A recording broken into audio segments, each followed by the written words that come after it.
welcome to the Manthology Show. Manhood, let's find it together. In today's episode, double agents trolling everyday manliness and listener mail. I'm Blake. Joining me is Josh and Derek. Fellas, welcome to the show. Blake, the no snacking light is now off. I hope your tray tables are stowed because we're about to get aerial with some This is great. I love that you have a little stash of these somewhere, Derek, and you're just I did too. pulling them out. Yeah. Josh, Derek, welcome to the show. We've got some, I think it's exciting, encouraging news. We have reached the 500 weekly listener threshold, which it's small in the grand scheme of things, but it's big for this here little show, and I'm thrilled that we're reaching that many readers and potentially more. We don't have our analytics all set in place, so it could be even larger than that. But that's what we do know we've got in terms of listeners. So thank you for listening. If you're one of those, if you're among those 500, I'm sure you're very handsome and very intelligent. So thank you for that. Yeah. Okay, so I read. I think I've referenced this before. I'm a big Quora fan. Like to read the Quora app on my phone. And this week, I came across a very hilarious story, which was something out of Office Space for any Office Space fans out there. Where there's this guy, this IT system administrator guy. He gets fired after working 2 full-time jobs for several years. And get this, the buildings he's in Silicon Valley or San Francisco. His double employers are right across the street from one another. So, the one guy on Quora is telling the story is how he would always call for some help, and it would always take the guy like 30 minutes to get there. It could never be. So he had to leave his other office, cross the street, make his way, and he never figured it out. But so he was a really talented, IT guy. And keeping both bosses happy. And what finally had the put the jig up is one of his bosses was visiting the building across the street, was visiting a friend at that office and saw, let's call him Tom, just coding away at a desk, and he got canned. From both jobs? I don't know. I know from just one of the jobs where this guy was working. So since he didn't work for the other company, who's to say he didn't keep his job there? I don't know how that worked. So I don't know the ramifications there, but I wanted to ask you, is this a manly move or an unmanly move? It's brilliant. Yeah. I applaud this man. And I have to wonder, maybe it's because I grew up watching Seinfeld, but my first thought is, if I were caught in that situation, what would George Costanza do, And He would act like nothing ever happened. Oh, he'd be like, "Is that frowned upon? Was that wrong? Should I not have done that?" Because I got to tell you, I would have expected this would be applauded. No, I'm wondering if he would have gone to the twin defense. Oh, no, that's my twin brother works for you. He said so much about you. How's Lorraine? Is she still doing well? That's clever. He could have easily pulled off the twin lie. But I'd be interested to know. This is a brilliant man. I'm sure he thought of it. Yeah, that's awesome. Kudos. I agree. Like I love his brilliance. I would say because he's working both jobs for several years and he's keeping 2 bosses happy. So he's delivering on what he's expected to do. Right. But I think it's very manly his work ethic, and like I don't necessarily see this as working the system. I see this as, maybe a little, but it's like he's delivering it. So I like that. But I think the unmanly thing was not, obviously he signed some kind of papers or whatever saying he wouldn't take on a job or second job. Maybe. I don't know. Maybe not. But I think the manly thing through that is I would have liked to him to have it work out like where maybe he could have alerted someone like, hey, if this becomes a problem, then I'll whatever. But do you know what I'm saying? Like kind of prep that. Didn't I think, I don't know. That's my thought. Blake, I would once again divert your attention to the Book of Costanza. Chapter 4. Am I overthinking this, Derek? in which our savior, Mr. Costanza, once said, Blake, it's not a lie if you believe it.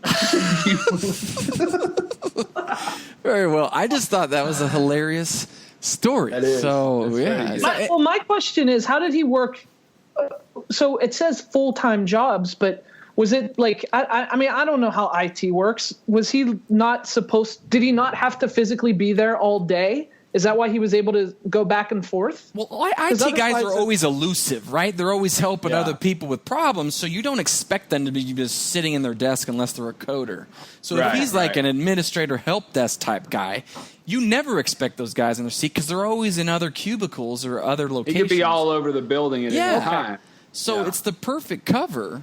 It's the perfect cover for well, it's brilliant. Yeah. I mean, if he had downtime and he's thinking like, man, I don't have a lot to do around here, I could probably do 2 of these Take a jobs second job.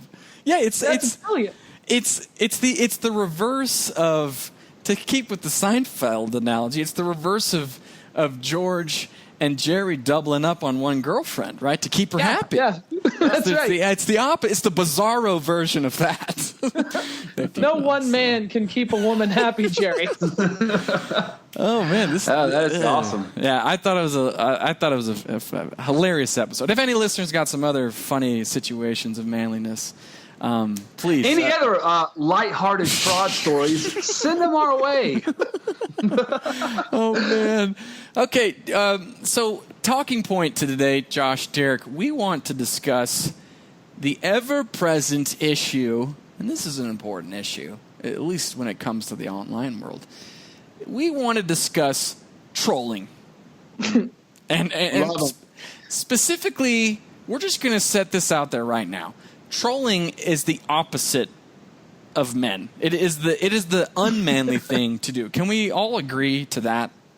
I want to take a step back. I don't know that I fully understand all the definitions of trolling. I think I know the context in which you're using it, but for the listeners, could you give a baseline definition of what trolling is? I'm going to pass the conch to Derek because he's got a much better experience with defining a troll. Derek, please, the platform is yours. So for those who don't know, my prior job was I worked for a YouTube company and I hosted a YouTube show. And so part of the daily existence of YouTube is, of course, YouTube comments. And when I started at the job, I would notice there are all these horrible, horrible comments on YouTube. And people would just say the worst thing, I should be killed in a fire. Who is this butch lesbian hosting this show? And I used to get originally I'd get really angry about this because I come from the real world where we take comments people make at face value. They're obviously saying what they mean. And I was told, no, this is called trolling. And what trolling is it's people deliberately, it's almost like they're playing a character. They're playing the character of rude commenter. They're saying horrible things, usually really offensive, profane things in the comment section or to someone on the internet. But they don't really mean what they're saying. In fact, they're saying it with kind of a smirk. They're just trying to get under someone's skin. And it can often be, as I found out, someone whose work they actually enjoy. I found out that a lot of my most fervent trolls were actually the biggest fans of the show. Well, of course, because you just, if you're not interested, you just ignore and you move on with life. Correct. So, it's like a passive aggressive way to show affection or that I actually like you. It's so, for example, I think we all kind of had a laugh at this recently.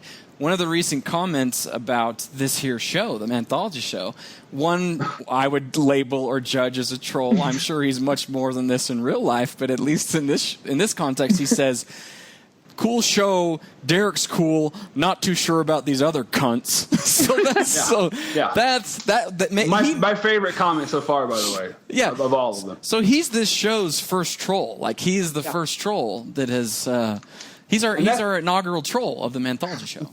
And he was one of my favorite. He was one of my favorite trolls from my old show. And so as soon as I saw the comment, I smiled because I knew. But that's when you texted me. This guy thinks we're a couple of guns. He's a carryover. I love it. I was like, oh, don't worry, that's just Frank. That was the confusing part. I didn't understand the complexity of it. It's kind of a sign of endearment in a way. Or it can be. Yeah, weird. It's a weird, totally inappropriate. Not totally. I mean, because there's a difference between being sarcastically funny and hurtful, like jaded, mean-spirited. Yeah, it's so trolling's more mean-spirited than sarcastically funny, because that guy could have called me and Josh a couple of cunts in a sarcastic, funny way, but the way he delivered it certainly seemed mean-spirited. So, well, I'm actually, I got to tell you, I got no problem with it, because before I was the cunt. Now you've graduated. Yes. Now that you two are around, you can take that, and I'm the respected one now, so I'm happy with that. Well, it is my purpose in life now to win this troll over. Al. Well, see that, Josh. That brings us to a good point. How do you effectively deal with trolls? And secondly, how can you hopefully one day convert them into upstanding citizens, if at all? Well, I learned a long time ago from a very, very wise man, you can't turn a hoe into a housewife. Okay. So I don't think that you could try to turn a troll to a normie. So I think your best bet is to just roll with the punches and, water off a duck's back. I think it's funny. I think there's some really funny comments out there, and I know some of them really cross the line sometimes, and that's unfortunate, but there's some... Gosh, reading the comment section on some postings are just some of the best stuff. I would say, Josh, you make a good point, but I'm a firm believer that people can change, but at the same point, you got to draw a boundary. So if some troll, or if it's a girl, heaven forbid, obviously you sometimes just got to ignore them, roll with the punches, move on with life. But I've found that in some cases, if you do it in a non-mean-spirited way, you control the trolls, if it will. So, get a little inception going on. You'd be like, you could say something like, "Did you eat a lot of paint chips as a kid, or did someone go wrong you in some way years ago?" You can kind of like. I've had, I think, somewhat success doing that in terms of. I'm sure that most trolls are just misunderstood, and at the end of the day, they just need a hug. they do. Something's wrong with their parents. Their dad didn't love them or something. They just need a hug. Well, I used to have a theory that it was all about the anonymity, and so I found out that that's actually true, because what I would do is I would personally tweet these people. I would find all my trolls, and I would just tweet them, and I would say thanks for watching or something, and to a T, every single one. Oh my God, Derek, I'm such a huge fan. I hope you don't take what I say seriously. They never actually wanted my family to die in a fire. Oh. They were, just some good ribbon, some lighthearted family ribbon. But it made me think more and more about trolling, and it's to the point. It points to a larger issue for me, which is I don't understand the internet anymore. I've become the old guy who doesn't understand the internet. I don't understand the psychology behind it and why it happens. I get it. I get what they're doing.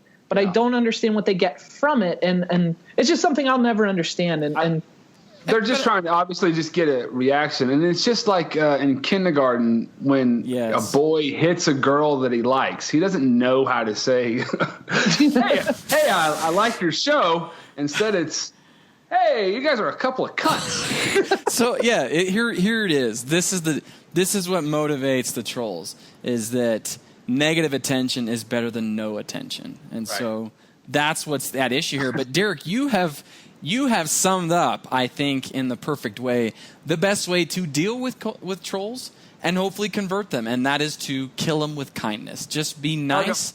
And then they're like, "Oh, okay, my behavior is inappropriate. Let me be nice back." Hey, I've long held this position that at least the trolls are watching. I'd be happy if everyone was watching and mean to me. I'm fine with that. Yeah. I don't put need your asses kindness. in the seats. Yeah. I don't need your kindness. I don't need your respect. I need your clicks, baby. You can do whatever you want. Derek wants clicks and your patronage, and you can be as mean as possible, and he'll be happy. Okay. Right. All right, well, we got next segment was a popular one from a recent show. I got a new episode of Everyday Manliness, and we should have a trumpet for this segment. We'll fix it in post. We'll try it. Everyday Manliness. So this one, so I'm flying on a recent giant metal tube with service to Memphis, Tennessee. Okay, of course I'm talking about flying. So I'm in an airplane. I'm sitting down by this guy. Looks like he's 22 maybe. I don't know. Friendly looking guy. He's got red hair, and he's the first person I've ever seen in dozens, if not hundreds, of flights with a can of Skull just sitting right there in the pouch. So he brought his Skull along, and not to judge, I just thought it was a funny little, interesting little section of that. So, or part of this experience. So I get to talking to him. His name's Jackson. He works in a mine. He works in a mine actually, and he was on his third all-time flight of all time. Like this was, I could tell he was like nervous but a little conversational. And I didn't. So we go to takeoff, and this guy is giggling like the joke's on me, and he's smiling ear to ear, and he's doing this all during takeoff. And I'm looking over at him, and I'm like, well, did I do something? What's going on? Because he's not listening to headphones, he's not looking at an iPad. And I just turned and was like, sorry, excuse me, did I miss something? What's so funny? And he goes, I'm sorry, I'm on my third flight, and this feeling is just amazing. And I thought it was adorable. This guy is 22, was having the time of his life doing liftoff that so many of us now take for granted.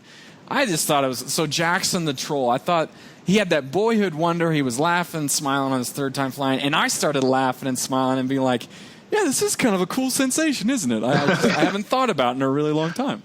Yeah, this is a modern miracle. It's always good to see. Yeah, it's always good to have that perspective of someone who's hasn't experienced something so much, and they still have that, innocent enjoyment of something. It always, sort of brings you back around and brings you down to earth. I like that. It's good. Like that. That's why they sang that song, "We Are the World, We Are the Children." It's Jackson right there. Like that spirit, that wonder that the youth of the world are so good at is so good for old jaded farts like us three listeners. Yeah, so everyday manliness, Jackson the Miner. Remember Jackson the Miner next time you're flying in an airplane.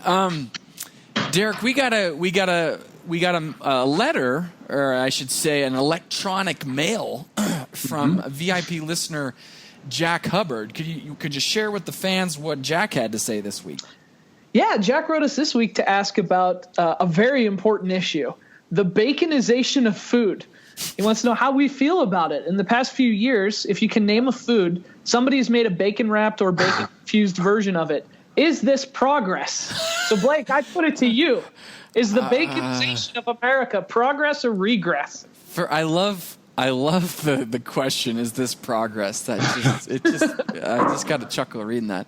I'm gonna play the devil's advocate here and say I'm supposed to say bacon, and I do love the bacon, but I think you should have it in moderation. There. So I think it's regression to wrap or put bacon in everything. That's like putting sugar on everything. Like I wouldn't want sugar on everything. I certainly don't want bacon on everything. Right. I guess from a fast food innovation standpoint, it's progress. I mean, there's some sort of moving forward, but that's enough. That's enough with the bacon, everybody. This entire country, everybody's so fat. It's because there's pizza wrapped in bacon, although I did have that, and it was an experience. What about you, Derek? I'm going to take a very shocking position here. I think bacon sucks. Whoa! Whoa! I'm not a fan. It's chewy and gross, and if I listen, I got news for you. It's like chewing on a crispy tapeworm. If I want meat, I'll get something with sustenance. I'll eat a cow. All right. I don't need to eat the pan-fried shavings of a pig's back. I can go eat a thick, juicy steak.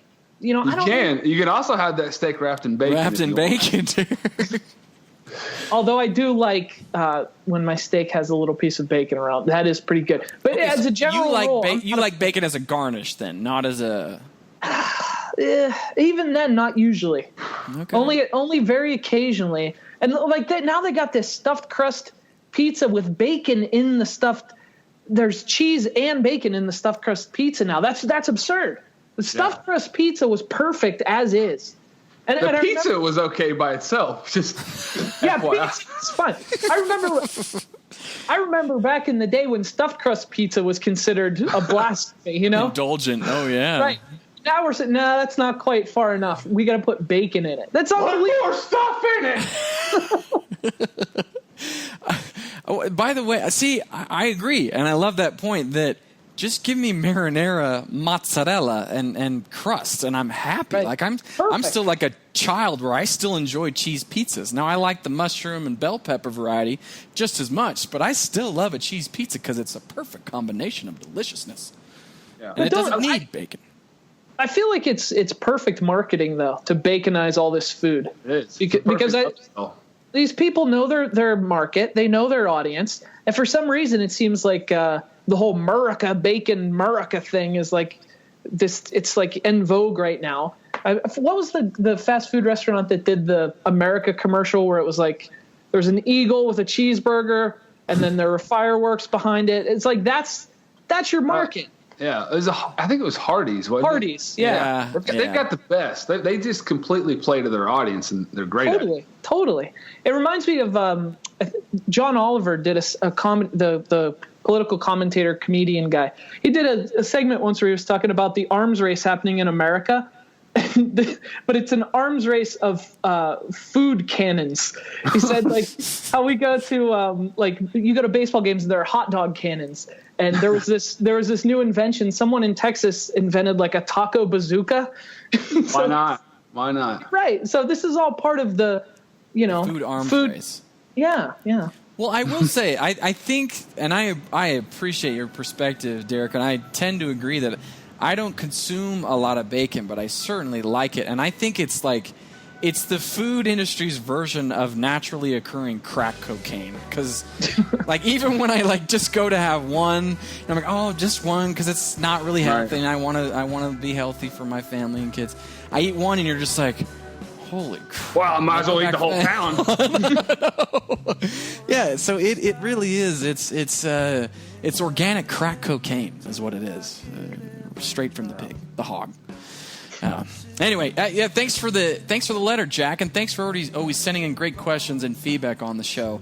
Gentlemen, we've reached the end of episode 7, sadly. I enjoyed it. Josh, why don't you tell the listeners how they can participate in an upcoming show?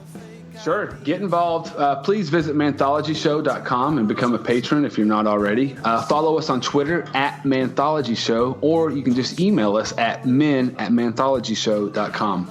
For Josh and Derek, I'm Blake. Enjoy your weekend, everyone. And we'll catch you right here next time on the Manthology Show. Let's make a list of all the things the world has put you through. Let's raise a